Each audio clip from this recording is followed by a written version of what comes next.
제일 중요한 건 국민 여론이에요. 헌법재판소가 기각할 수 있지 않냐. 여론이 압도적이면 기각 못해.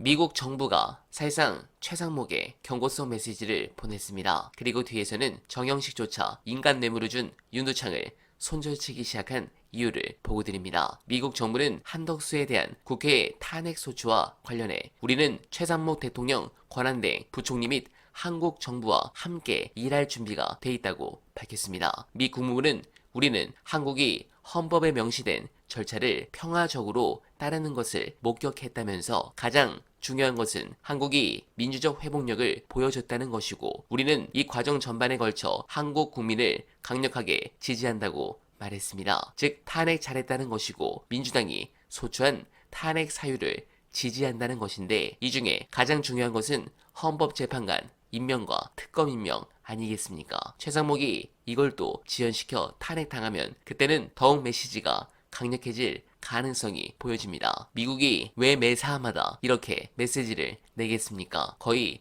처음인 것 같은데 그만큼 사태가 심각하다고 본 것 같습니다. 관련해 윤석열에게 헌재 심판에 있어 치명타가 터진 이유 보시고 이어가 보겠습니다. 공소장에 보면 이것들이 왜 내란 행위에 해당하는지를 검찰이 좀 강력하게 주장하는 내용들이 적시가 되어 있습니다. 이를테면 참고사항에 이제 이렇게 적혀 있습니다. 국헌문란의 목적이 인정된다라고 하면서 96년에 당시 이제 전두환 내란 사태에 대해서 이제 선고를 했어도 대법원 확정 판결이 된 그 내용을 인용을 하면서 피고인 등 그러니까 김영현 전 국방부 장관 등의 행위 결과가 국헌문란에 해당한다라고 규정을 하고 있습니다. 왜 그러냐면 그 당시에 국회의원 등 주요 인사와 선관위 직원을 영장 없이 체포하려고 하거나 구금하려는 시도가 있었고 또 하나 군과 경찰을 동원해서 국회의원들의 비상계엄 해제 요구한 의결을 저지하려고 시도를 했고 국회를 무력화시킨 뒤에 별도의 비상입법기구를 창설하려는 의도가 확인이 됐다라고 적혀 있습니다. 별도의 비상입법기구라는 거는 우리 헌법상에 존재할 수가 없는 반헌법적인 기구입니다. 그런데 이거는 지금 이번에 이제 대행을 맡게 된 최상목 경제부총리가 경찰에 나가서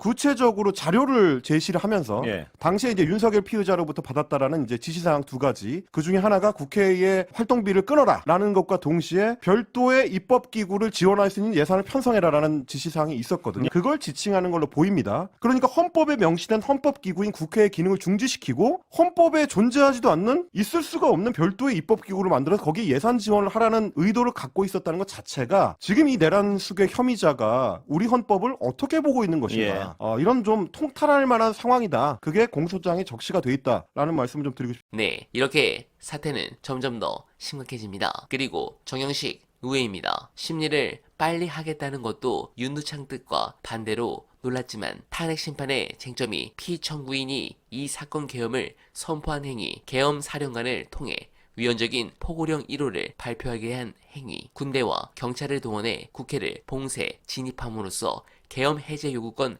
행사를 포함한 국회 활동을 방해한 행위, 중앙선거관리위원회를 군대를 동원해 불법으로 압수수색한 행위 등 총 4가지라고 밝혔는데 솔직히 말씀드리면 이 4가지는 모두 증언과 문건으로 나와 있습니다. 특히 어제 검찰이 충격적으로 발표한 공소장 내용에도 이 탄핵에 대한 쟁점이 전부 인용으로 나올 수밖에 없는 물증을 수사기관이 확보한 것으로 보여지는데 사태가 재밌어집니다. 물론 정영식을 믿을 수 없지만 분위기는 나쁘지 않은 것은 사실입니다. 제발 겨울이 끝나기 전에 즐거운 소식이 다가오길 간절하게 바라며 어날바는 오늘도 최선을 다하겠습니다. 여러분 고맙습니다.